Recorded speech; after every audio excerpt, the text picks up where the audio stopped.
Today we are here for the third session of Medical 2022, and we have with us Dr. Indumati, who is a ENT resident. And the topic what we decided was tracheostomy as well as Stridor. So yeah, over to you. Hello everyone. Hi Rohan. So today we'll be talking about management of Stridor and the need for tracheostomy from ENT point of view. So coming to Stridor as such, there's an entity called stertor which should be distinguished from Stridor. Stertor is a high-pitched snoring sound which is caused due to the collapse of pharyngeal airway, and Stridor is as such a symptom and not a diagnosis on its own. So these both entities should be distinguished first of all in order to diagnose the location of pathology of lesions. So if we see any patient coming with Stridor, first of all, we have to assess what is a Stridor, whether it is an inspiratory Stridor, expiratory Stridor, or a biphasic Stridor. So if at all it is an inspiratory Stridor, there are causes for inspiratory, expiratory, and biphasic Stridors. So inspiratory Stridors as such, it might be because of like congenital causes and acquired causes. So if it's congenital causes in neonates, congenital meaning in neonates, so it might be due to laryngomalacia, which is the most common cause, followed by bilateral vocal cord palsy, followed by it is the most second cause. If it is an acquired cause in neonates, it's mostly probably due to trauma or like intubation. Post intubation, the child may have developed Stridor. And if it is like acquired cause in like a child, not neonates, in child, it might be epiglottitis followed by croup laryngotracking of bronchitis or foreign body ingestion, which is very, very common in India. Or it might be due to like any stenosis as well. Next coming to the biphasic characteristic of Stridor. If it is biphasic, the lesion is most commonly located in the subglottis. So subglottis meaning below the level of glottis. The first diagnosis that should come in our mind is it might be subglottic stenosis, which might be causing Stridor, or there may be any foreign body as well, which cause biphasic Stridor. Biphasic meaning it might be inspiratory or well as expiratory. So if it is an expiratory Stridor, the Stridor is usually located in the intrathoracic airway. So intrathoracic airway meaning there might be any tracheomalacia underlying or any tracheal stenosis which might be causing Stridor. So this is a vague idea I'll be giving in locating the pathology of Stridor. So inspiratory as such, we have to keep in mind that it is either glottis or supraglottic, the pathology is. And if it is biphasic Stridor, the lesion is located at the level of subglottis. If it is an expiratory, then it is located at the level of intrathoracic airway, that is at the level of trachea or the bronchioles or the lower airways. This should be kept in mind if we see any patient with Stridor, either it is a neonate or an adult or a children. So next, what will we do if at all we see a patient with Stridor? We will be searching about the diagnosis, right? So we have to go for investigations as such. So investigations as such, what we'll be doing? We'll be doing a complete blood count, obviously. So we can find out any increase in neutrophil count, lymphocyte count, which will be suggesting the diagnosis of etiology of any bacterial etiology or viral etiology which is causing Stridor. So next we'll be going about the radiological findings. So radiological findings will also aid in the diagnosis. So if the most cheaper and feasible investigation is X-ray, chest X-ray or X-ray lateral view of neck or an AP view. So X-ray lateral view or AP view of neck, why would we do that? Because there are causes such as epiglottitis.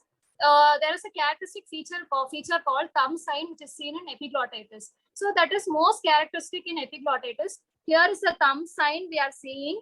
It is like this. So this is a feature of epiglottitis. Next, followed by like Laryngotracking of Bronchitis, which we called as croup commonly. So in croup, there is also an airway inflammation and edema. Croup is caused by viral infection, most commonly by parainfluenza type 1 virus. So there is airway inflammation and edema, and chest X-ray provides a characteristic diagnosis of croup. In chest X-ray, what is the characteristic finding we'll be seeing in croup? We'll be seeing a steeple sign, which is very much characteristic of croup.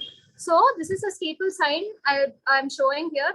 This is the steeple sign in chest X-ray, which will be seen in croup. Next, coming to the if at all we are suspecting any foreign body as such in children, then X-ray neck AP lateral view will suggest in the diagnosis. In AP or lateral view of the neck, we can see the location of the foreign body and what type of foreign body it is. obviously will help in the diagnosis. If at all the foreign body is located, the most common foreign body in India is usually coin. So coin, if at all it is located, it might be located at the level of trichopharynx. Then we will usually need a rigid esophagoscopy to remove the coin. If at all it is located in the lower airway, foreign body at the lower airway, so characteristic symptoms are different. So if at all foreign body is located at the level of larynx, the child will be having a hoarseness, a croupy cough will be present, and aphonia. Child cannot speak, and sometimes there might be blood in the sputum as well, and difficulty in breathing. So we will do a rigid laryngoscopy and remove the foreign body. If at all, we suspect any bronchial foreign body, there will be a wheeze which might be present in the child, and there might be a blood-tinged sputum which will be present. So we will be doing a chest X-ray PA view in case if we suspect, if the child presents with these kind of symptoms, it is better to go with chest X-ray PA view, where we will find hyperinflation of the chest will be there, and atelectasis will be there, followed by mediastinal shift, and pneumomediastinum will be present in chest X-ray in case of foreign bodies presenting with in larynx or bronchus. So in case of upper airway foreign body, it can be removed by Magels using a Magels thing also. So it all depends upon the location of the foreign body. So if at all the foreign body is found to be impacted, then we need the child necessitates an emergency tracheostomy as well. So here comes the tracheostomy in foreign body. Next, coming to epiculatus, as I said, it causes the characteristic feature is like thumb sign, and the child commonly will be presenting with features of high fever. It will be highly toxic. The child will be followed by the child will be having vomiting, dysphagia, difficulty in swallowing, then drooling of saliva, and there will be malaise. And in addition, if there is any cyanosis or any other saturation falling, there is a need for emergency tracheostomy, which should be intervened.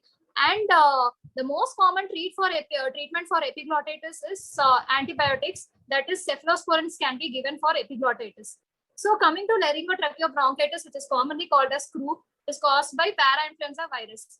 So the common features between croup and acute epiglottitis is such: in acute epiglottitis, the child will be having toxic features. In croup, the child won't be having toxic features at all. And inspiratory high-pitched stridor, which will be present in the child. So if there is an inspiratory high-pitched stridor, which is more in the which relieves on the prone position, then croup should be kept in the mind. So in any case of stridor, we have to secure the airway, which is the most important feature any doctor working in the casualty should keep in mind. So what is the emergency measures which should be done if at all any patient presents with stridor?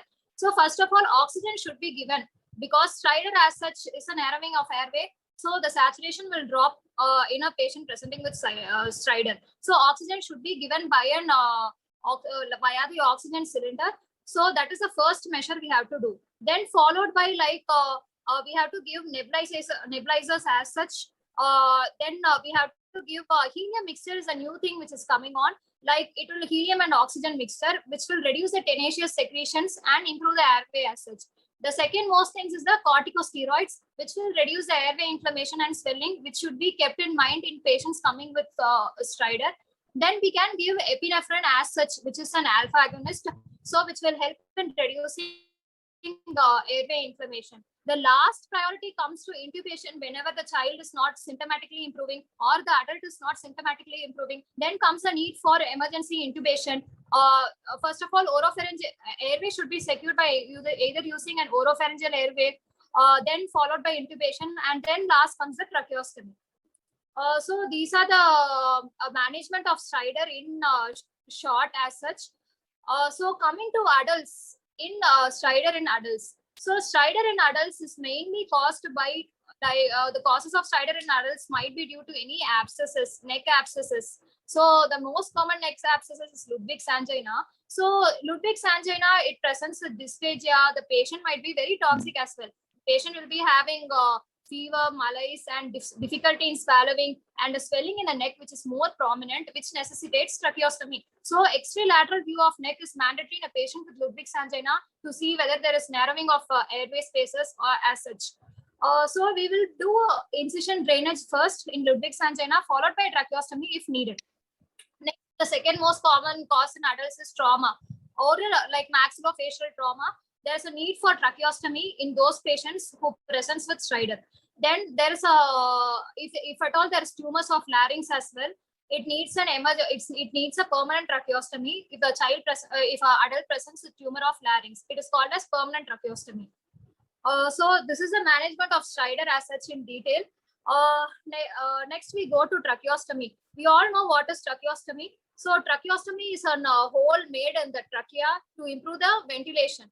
So like what are the indications of tracheostomy?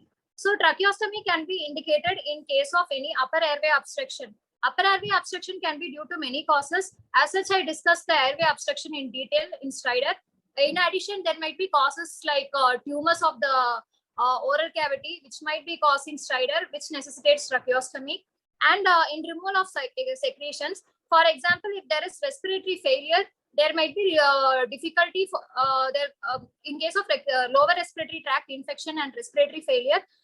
There is like a tracheostomy will reduce the dead space and the function of the lung will improve by doing tracheostomy, and we can aspirate secretions as well in case of removal of secretions.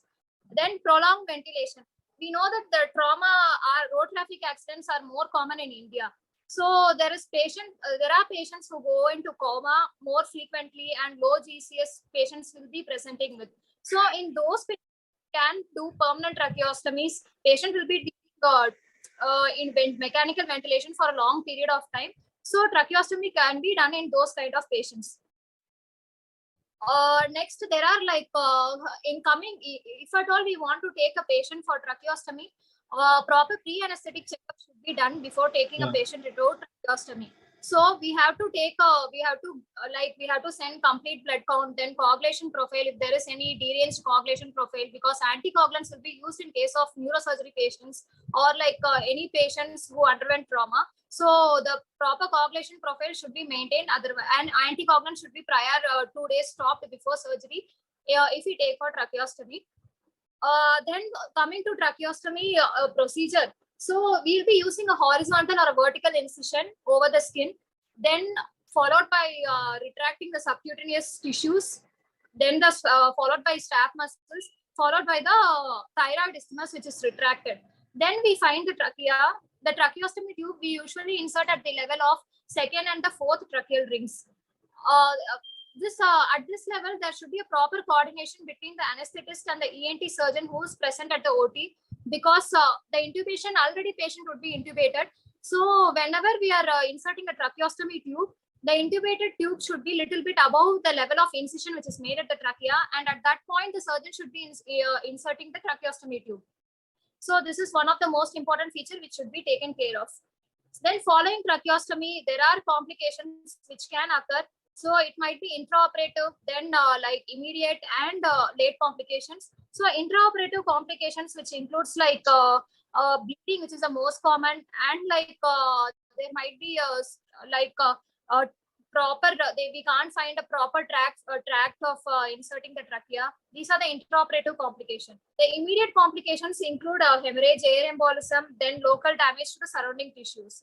So the intermediate complication includes there might be tube obstruction, tube dislocation, or subcutaneous emphysema, or infection, or any fistula which would have been formed. In late complication, there might be a tracheocutaneous fistula or tracheal stenosis which would occur in patients with tracheostomy. So coming to the tracheostomy care. So tracheostomy care is one of the most important thing which has to be followed in any patients with tracheostomy for the success of tracheostomy.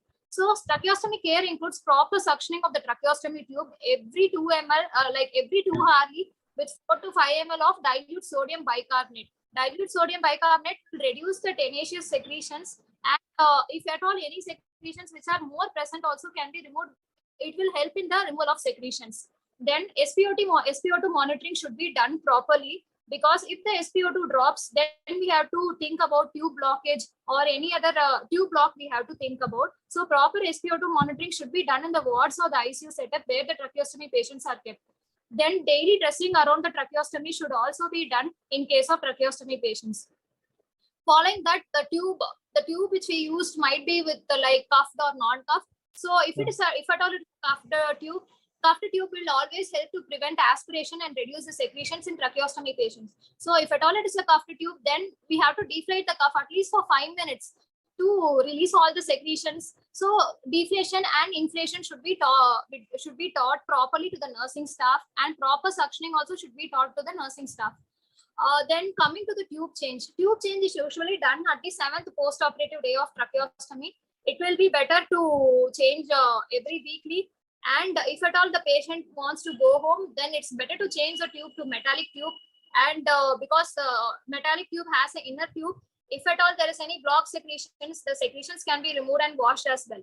And there is no need for tube change in case of metallic tube. Only the inner tube can be changed. So following tracheostomy, patient should be helped with speech, because speech is a very, once the stoma has been closed, speech can come. But before that, still the stoma is open. So speech is difficult. In case of permanent tracheostomy, as we do in laryngectomies, there's a permanent stoma which is created for laryngectomy patients. So in those patients, voice prosthesis or speaking valve is kept for speaking. For in other rest patients, once the tracheostomy stoma closes, obviously the patient can speak, or by keeping a fenestrated tracheostomy tube. If there are holes in the tracheostomy tube, it will help in the aid. It will aid in the speaking of the patient. Next, like if there are swallowing also is a function which is hampered in patients in case of tracheostomy. So proper swallowing, a speech pathologist and a swallowing pathologist should be there to patients to help in swallowing and speech things, and reassurance properly should be made to patients who underwent tracheostomy. So yeah, thank you, ma'am. And we have some questions. What will be discussing? Yes. So the first question what I have is, can we do a prone ventilation in patients with tracheostomy? So normally what we see is supine position, we do a ventilation. So can we do it? Yes, prone ventilation can be done in tracheostomy patients, especially in case of any COVID-19 patients. We saw a lot of COVID-19 cases where there is respiratory distress syndrome. There are proven efficacies that prone ventilation improves the lung perfusion. So at that time, prone ventilation can be given to tracheostomy patients by keeping a padding around the tracheostomy tube, or by suturing the tracheostomy site properly. That is, the tube should be sutured properly, and obviously proper reassurance should be given to the patients as well. Okay. Okay, next what we have is, what are the reasons for development of an extensive subcutaneous emphysema patients with open tracheostomy? Okay, the reason for subcutaneous emphysema and tracheostomy is as such is rare. If at all there is subcutaneous emphysema can be diagnosed by swelling around the neck, or there might be crepitus which will be present on either side of the neck. So the causes are most commonly due to tying of tight closure of the tube around the tube, or tight packing around the tracheostomy tube. These are the causes of subcutaneous emphysema. Or there might be false passage into the pretracheal tissue, which cause subcutaneous emphysema as well. So in those cases, subcutaneous emphysema will resolve on its own. If at all it is not resolving, then a chest tube or an incision should be made done to relieve the emphysema. Okay, ma'am. Next, what we have here is, in case of neck tumors with disturbed anatomical landmarks, percutaneous tracheostomy can be done. So can it be done? Actually, for percutaneous tracheostomy, neck tumors and disruption of anatomical landmarks is a relative contraindication. But if at all the surgeon is well experienced in the ICU setup, obviously he can do that percutaneous tracheostomy in disrupted anatomical landmarks as well. That's one easy one. What is the duration of apnea? What is the duration of apnea defined as a respiratory pause more than? Yeah, it is like 20 seconds or longer. Okay. Okay, next what we have here is, what is preferred, IM dexamethasone or oral dexamethasone in the treatment of croup? Yes. Okay, oral dexamethasone as such has a good bioavailability when compared to intramuscular dexamethasone, and obviously the gastric emptying is less when compared to IM dexamethasone. If at all we prefer IM dexamethasone, it can be given in patients who have vomiting or who cannot tolerate the oral drugs. Okay. What we have, one more two questions we have. The first is, antibiotics given for whooping cough is pertussis shorten the course of symptoms. So does it shorten, or it just doesn't affect the course? It will shorten the course. Okay. Next, what we have is administration of beta agonist via the MDI with the spacer shown to be as effective as the use of nebulizer for the reversal of acute bronchospasm in all age groups. Yeah, we know that beta agonist will prevent bronchospasm. When it comes to MDIs and spacers versus nebulizers, obviously MDI and spacers will be a hollow tube which will deliver the drug more appropriately and in a more controlled way when compared to like nebulizers, which is like given by an oral mask, which won't deliver that much properly. So yeah, we are over with the session, and thank you so much, ma'am, for joining. Yeah, thank you, Rohan. Thank you.